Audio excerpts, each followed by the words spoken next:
Hey y'all, it's the real PewDiePie here. Today, I am freshly out of an all-nighter, haven't slept, and I want to die a little bit.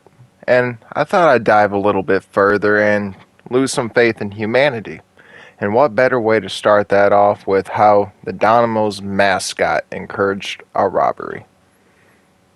Our first time reactions here. Wonderful food. The stuff dreams are made of and a favourite of many. An absolutely timeless classic. Classic. Whether you're eating traditional wood-fired pizza straight from Mama's oven, or devouring the sausage-stuffed crust abomination of Pizza Hut, everyone loves a pizza. And when I think of pizza, I often think of Domino's. Okay. Now, Domino's gets a So bad rap argue. a lot of the time, but if you ask me, they're fine. They're not the greatest, but they're certainly not the worst either. Pizza Hut was Domino's just hits a outrageously decent balance between the expensive for price no and fucking quality reason. of their food. Not the best pizzas on the market, but good enough for their price. I often find myself ordering Domino's when I just can't be bothered sorting dinner out. And as I sit there eating my pizza, I often think back on the wonderful. story of Domino's Avoid the Noid marketing campaign. A campaign that ran through the mid to late 80s and early 90s, before meeting its fascinating and tragic end. This is the story of Fascinating. Domino's greatest PR disaster ever, and the sad fate of Kenneth Lamar Noid. Oh, Kenneth.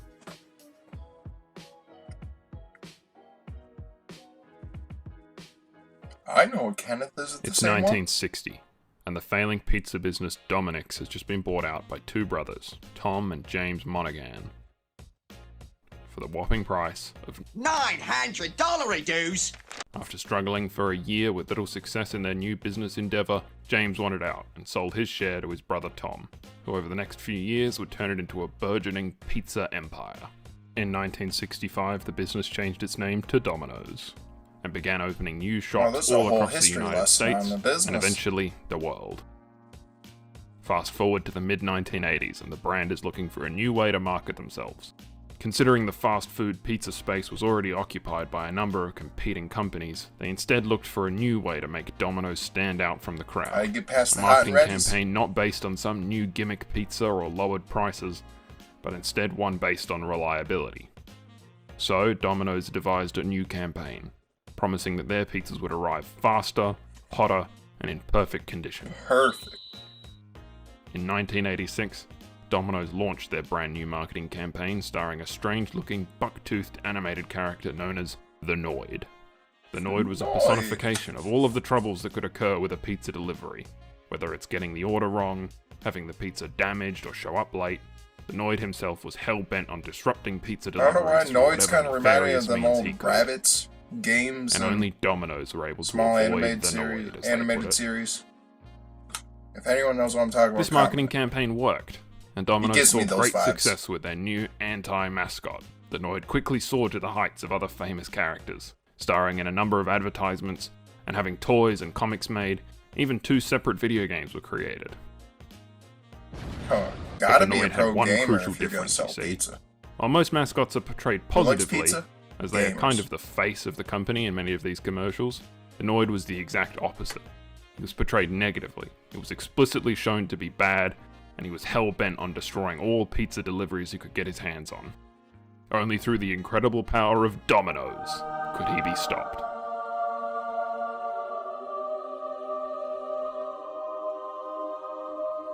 This choice to make the Noid a negative character, portrayed as a bumbling idiot to be avoided, was interesting, but it would ultimately be the cause of Domino's greatest PR disaster ever.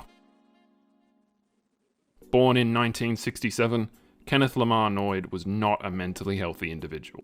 He too saw the marketing campaign of Domino's and their slogan to avoid the Noid, and Kenneth became increasingly convinced that the marketing campaign was directly targeted at him. Kenneth was a paranoid schizophrenic, and he believed, for whatever reason, that Domino's was attempting I to just smear find his it funny name that and destroy him. Clash Kid, if you watch this.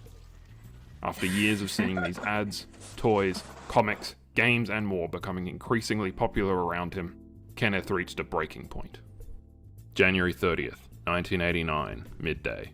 Kenneth walks into his local Domino's Pizza in Georgia and produces a .357 Magnum revolver. He points his gun at the two employees behind the counter and demands to speak to the owner of Domino's corporate, Tom Monahan. He believed Tom himself was responsible for this marketing campaign that was targeting him, and that Tom had even been sneaking around his apartment, spying on him and going through his things.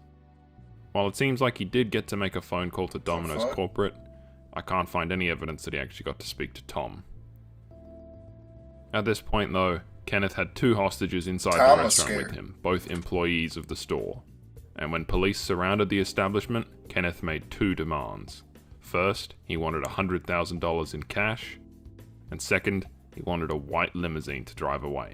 Oh, fucking white limousine! The siege continued, with Kenneth not gonna get occasionally in a speaking to Kia or police some over the shit, phone. or a fucking At one point, Kia offering Soul. to release one You of his gonna go with the hostages in fucking exchange big-ass for a white copy of limousine? the book, The Widow's Son. Wow, that... A book about Freemasons, because apparently This man has Kenneth not was been some thinking sort about of his getaway. Alex Jones type guy. As the siege continued, I'll though, be honest Kenneth with you. eventually became hungry Oh, after 100K? waiting inside the For restaurant the for pizza so long, shop? and demanded that his two hostages make him some pizzas to eat. The hostages complied, because of course they fucking did, he had a gun, and made him two large pizzas. Make me a sandwich, bitch. While he was eating, however, he was distracted, and with his gun in his lap, his hostages saw an opportunity to escape, and they took it, successfully running out the door and getting away from the restaurant. Kenneth, soon So afterwards, yeah, fuck realized you the guys. hopelessness I'm of the gonna sit situation down, eat my and burger. surrendered to the authorities. You just sit there and be quiet. Kenneth Thanks. was taken into custody. He was charged with kidnapping, As far as aggravated one, assault, just slap extortion, him across and the possession fucking back of of a the head. firearm during a crime. While he was eventually found not guilty due to insanity on all charges, he was consigned to a mental institution for several months. During this time, the media picked up on the story and ran wild with it. The headline of Domino's being unable to avoid the Noid this time was just too good to pass up. This PR disaster should have caused Domino's to cease all usage of the Noid immediately, right? Well, not really. While the Noid was certainly seen less of immediately following the incident, Man. his second video game, Yo Noid, was released for the NES whole- in 1990, just one It's so year sad. later. And more Can't have a merchandise, mascot without ads, someone and feeling more roasted. continued to be produced. The Noid, it seems, was just too good to kill off quite yet. Things take a darker turn in 1995, however, when Kenneth Lamar Noid took his own life. Whether this was the result of him still believing Domino's was targeting him with their Noid marketing campaign or not, nobody truly knows. Holy shit, dude. But it can certainly be said that Domino's What made continuing it so to run personal? Noid ads and produce more I'm gonna have merchandise to with hit the up Clash character Cat certainly and didn't ask him help. about it. This time, Domino's decided to stop production of anything relating to the Noid. He would no longer appear in advertisements or have merchandise featuring him produced. Until 2009, when Domino's began occasionally bringing the character back for various promotions. Stay classy, Domino's. So we need more money. And as I'm editing this video, Domino's has decided to bring the Noid back. He's going to be appearing in the new Crash Bandicoot mobile game, apparently, Oh. along with a brand new series of TV commercials. Because If this you know, video someone gets killing 20 themselves over likes, your I'll play mascot that just mobile isn't game. enough, I'll right? find it. Do a little review on And it. so concludes the interesting, bizarre, and ultimately tragic story of the Noid. The character still has a cult following to this day, with a fan-made sequel to his video game Yo Noid being released in 2017. Yo Noid 2: Enter the Void. I hope you guys enjoyed the video. A like, and if you're new, a subscribe would be very much appreciated. And if you like this type of content and want to see more of it on the channel, comment right down below and let me know. I don't mind doing it. And it's nice to change up and add more formats to the channel. Alright, bye.